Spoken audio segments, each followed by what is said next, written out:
Hello there. Today is Monday, March the 9th. Welcome to Album a Day Online. My name is Daryl. I will be your critic today, and I'm not wearing any pants. Today we'll be reviewing an album by an artist.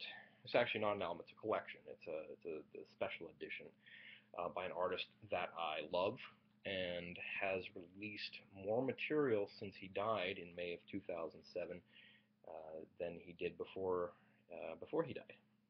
Um, so it's hard for me to be objective about his releases because I love his material so much. But I'm cognizant of the fact that he may not have wanted all this material to have been released posthumously. Um, but I'm going to believe his mother when she says that she wanted her son's work to be out there for the fans and not because she's trying to grab some extra dollars. I'm of course talking about Jeff Buckley. Jeff Buckley died in Wolf River, which is a tributary off of the Mississippi, in May of 2007 while he was recording his second full-length album for Columbia Records, which was going to be titled My Sweetheart the Drunk. It came out called Sketches for My Sweetheart the Drunk, and then since then his mother, Mary Guibert, has gone ahead and released a gamut, a plethora, a fruit salad, a smorgasbord of special editions and re-releases and greatest hits compilations and etc. etc. etc. We are going to be examining an anniversary edition, if you will, of his only actualized and released full-length album, 1994's Grace record, and this is called Grace Around the World. And what this is every song that was on the original Grace album in live versions, including an additional song called What Would You Say, which is available on a couple other compilations. There's nothing here that's previously unreleased or previously unavailable, just not put together in such a pretty package as this. Grace Around the World is 3 discs.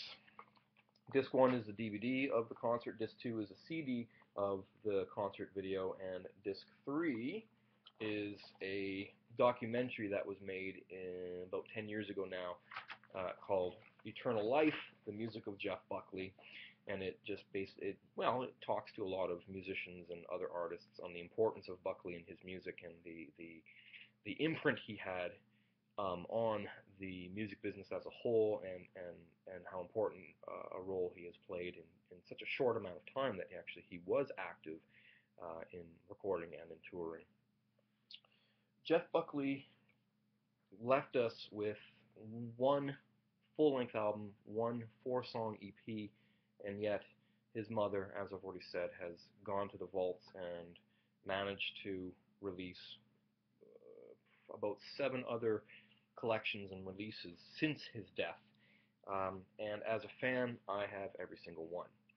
If you are not a fan, I would not recommend starting with Grace Around the World because sinking $50, $60 into something when you're not really sure whether you like his music or not would be perhaps foolhardy. Go to your record store or whatever. I still say record store. I'm not old. I believe in the rotary phone. Go to whatever you get music from and download or buy the album Grace. You should be able to get it for less than $10, $12 on CD or digital download. What's a CD, Mom? Well, CDs is an optical disc where we put music where we used to listen to before we had computers. Well, before we had downloadable music off computers, at least. It's extremely good, and when you buy it and you listen to it, 9 out of 10 times you will love it, and then you will proceed to buy everything else you can. So eventually you will own Grace Around the World. Well, there's a 90% chance. If you buy Grace proper, there's a 90% chance that eventually you will also own Grace Around the World because you will become obsessed with Jeff Buckley and you want to have everything possible, legally, of course, to complete your collection. So, how would I rate this? I don't know. I would like for you to leave comments below give me some sort of ideas for a rating system. Do you want me to use a traditional 5-star, 10 out of 10? Um, you know, devil fingers, 2 hands up, I don't know, 2 thumbs up. Hey, hopefully that's not copyrighted. I wasn't making any impersonations of any characters from copyrighted television programs there. Yeah, there you go. Jeff Buckley's Grace Around the World. If you are a Jeff Buckley fan and you haven't picked it up, I do very highly recommend it. There are some fantastic performances on here of all the songs off of the Grace record. I would have to say his Dream Brother, which was recorded for a German television program, is especially fantastic. And little known fact, well, if you're not a huge Jeff Buckley fan, if you are, then you know it's as a fact. It's the first song that Jeff wrote with his band when he formed a band to start recording the Grace album. Ooh, factoid. It's informative, it's funny, and it's also over. I'll talk to you tomorrow.